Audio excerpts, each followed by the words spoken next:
హల్లెలూయా. దేవుని నామానికి వందనాలు. కూడి వచ్చిన మీ అందరికీ శుభ శుక్రవారపు శుభాకాంక్షలు తెలియజేస్తున్నాను.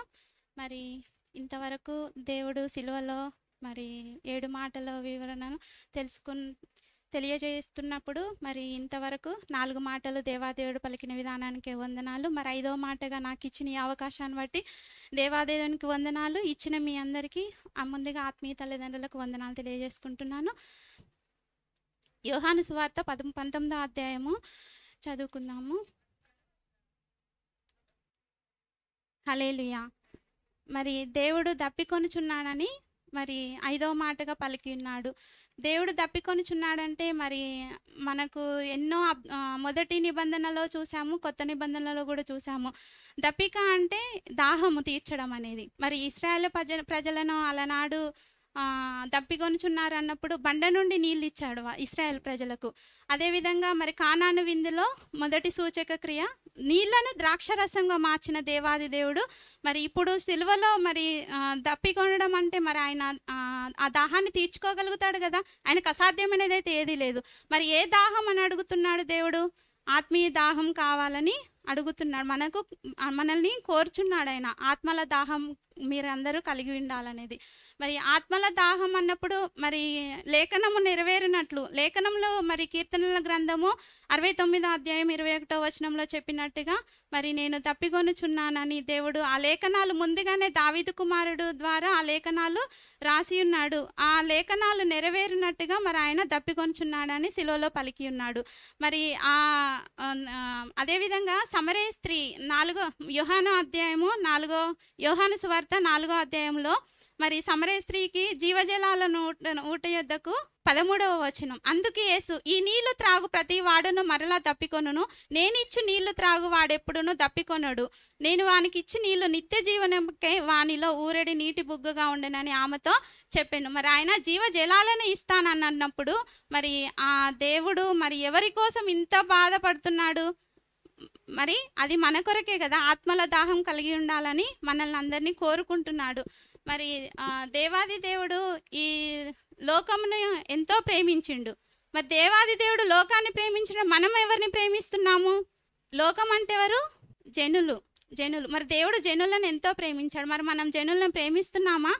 ప్రేమించట్లేదు. లోకపు ఆశలను మాత్రమే ప్రేమిస్తున్నాం. లోకపు ఆశలను ప్రేమిస్తున్నాం కాబట్టి లోకపు జనులను ప్రేమించలేకపోతున్నాం. ఎందుకంటే ఈ ఆశలో పడిపోయి ఇది నాది స్వార్థము, ఇది నాది అన్న స్వార్థపూరికమైన ఇదిలో వండుకుంటూ మనము జనుల వైపు చూడలేకపోతున్నాం. ఎందుకంటే ఆత్మల దాహం తీర్చాలి అని అంటే మనం ఎవరి వైపు చూడాలి? లోకపు ఆశల వైపు కాదు కదా చూసేది, జనుల వైపు చూడాలి. జనుల వైపు చూసినప్పుడే మన బంధువులు ఎంతోమంది ఉన్నారు, మనకు తెలియని బిడ్డలు అంటే మనము రక్షింపబడి ఉన్నాము. మరి మనమైతే వెలుగులో ఉన్నాము, దేవుని వెలుగులో ఉన్నాం అనుకుంటున్నాము. మరి దేవుడు ఒక ఆజ్ఞ ఇచ్చి ఉన్నాడు, ఆత్మీయ దాహం కలిగి ఉండాలనేసి. మరి ఆత్మీయ దాహం ఎలా తీర్చాలనుకుంటున్నాము? మరి వారి అగ్నిలో పడిపోవటం మనకి ఇష్టం లేదు, దేవుడికే ఇష్టం లేదు. కానీ మరి దేవుడిని మనం ప్రేమించినప్పుడు మరి ఆ జనులను కూడా మనం ప్రేమించాలి కదా.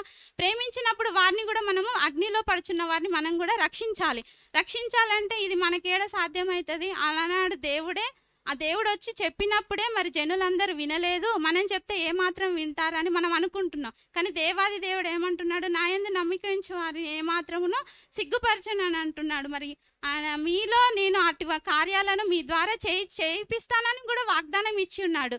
మరి మనము ముఖ్యంగా ఆయనకు ఆనుకొని ఉన్నప్పుడు, ఆత్మల దాహం కలిగి ఉండాలనే ఆసక్తి మనలో ఉన్నప్పుడు, ప్రార్థన చేసుకున్నప్పుడు తప్పకుండా ఆయన తీరుస్తాడు. ఎందుకంటే మనము ఎంతోమంది ప్రార్థన చేయగా మనం రక్షింపబడ్డాము. మనంతటా మనం వచ్చామా?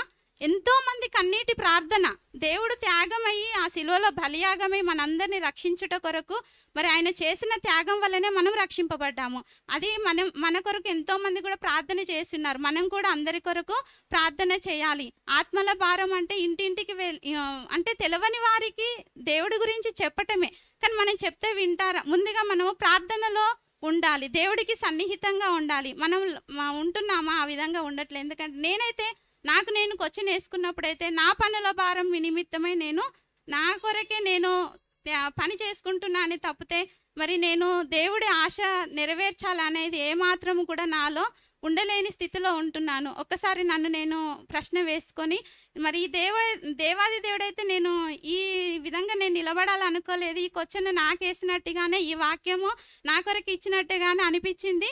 మరి ఆత్మల దాహము తీర్చేదానిగా నేను ఉంటున్నానా లేదా? దేవా, మరి నేనైతే తీర్చలేను, నేనైతే అపవిత్రమైన పెదవులు గల దానిని, మరి నేనేమాత్రము నీ సన్నిధిలో నిలబడి నీ వాక్యాన్ని నేను చెప్పగోరను దేవా అని అనుకున్నప్పుడు, ఆత్మల దాహం కరిగి ఉండాలని నువ్వు ఆసక్తితో ఉంటున్నావు కానీ వాక్యం చెప్పలేవా అన్న రీతిగా నన్ను దేవుడు గద్దించినట్టుగా అనిపించింది.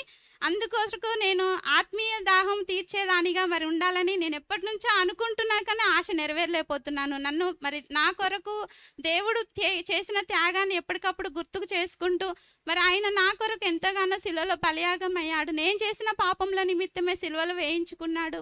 నేను చేసిన ఆలోచనల కొరకే ముళ్ళ కిరీటాన్ని ధరించున్నాడు. మరి నా కొరకు దేవుడు చేస్తున్నాడు. నేను ఏమాత్రము కూడా నేను ఆయనలోనూ అంటుకొని నేను ఉండలేకపోతున్నాను అనేసి నేను క్వశ్చన్ వేసుకున్నాను.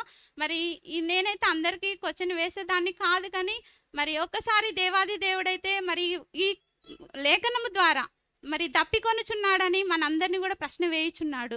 కాబట్టి మనం అందరం కూడా అందరి కొరకు ప్రార్థన చేయొచ్చు. మన సత్క్రియల ద్వారా తప్పకుండా వారు రక్షింపబడతారు. ఎందుకంటే మనలో సత్క్రియలు లేనప్పుడు నువ్వేమో నీ ఇష్టానుసారంగా జీవించుతావు, నువ్వు దేవుడు కొరకు జీవించని మాకెలా చెప్తావని ఎదురుకొచ్చిన వస్తూ ఉంటుంది ఎప్పుడు కూడా. అందుకు మనకు దేవాది దేవుడు మనం ముఖ్యంగా మనల్ని సర్దిద్దాలి అని, దిద్దుబాటు కావాలనేసి దేవుడు సన్నిధిలో మొరపెట్టుకోవాలి ఎప్పుడు కూడా. నన్ను దిద్దుము, నన్ను చెక్కుము దేవా, నన్ను ఒక పాత్రగా తీర్చిదిద్దు, పనికొచ్చే పాత్రగా నన్ను మలుచుకో దేవా అని అనుకున్నప్పుడు ఈ పాత్ర అందరి కొరకు వాడబడే రీతిగా దేవుడు తప్పకుండా వాడుకుంటాడు కూడా. మరి నేనైతే ఎంతో ధన్యురాలిని. అనేక జనాంగంలో నుంచి నన్ను లేవనెత్తుకున్నాడు. మరి ఈ విధంగా నన్ను ఒక పాత్రగా చేసుకొని ఉన్నాడు. ఎన్నో సమస్యలు ఉన్నప్పటికీ కూడా అవన్నీ జయించే శక్తి దేవుడు ఇస్తాడు. అయినప్పటికీ కూడా మరి వెనకకు చూడకుండా ముందున్న వాటి కొరకే గురి కొరకు పరిగెత్తాలని దేవుడు సెలవిచ్చుచున్నాడు గనక ఇటు ధన్యత నాకు ఇచ్చిన దేవాది దేవునికి నేను వందనాలు తెలియజేసుకుంటూ, మనం అందరం కూడా ఆత్మల భారం కలిగి ఉండి అగ్నిలో వారు పడిపోకుండా వారిని మనము లాగున్నట్టుగా అటువంటి సాయశక్తులు గల సామర్థ్యం మనకు దేవుడు ఇచ్చేలాగున మనం అందరం కూడా ప్రార్థన చేసుకుందాము నిత్యము కూడా. ఈ చిన్న వాక్యం దేవుడు దీవించిన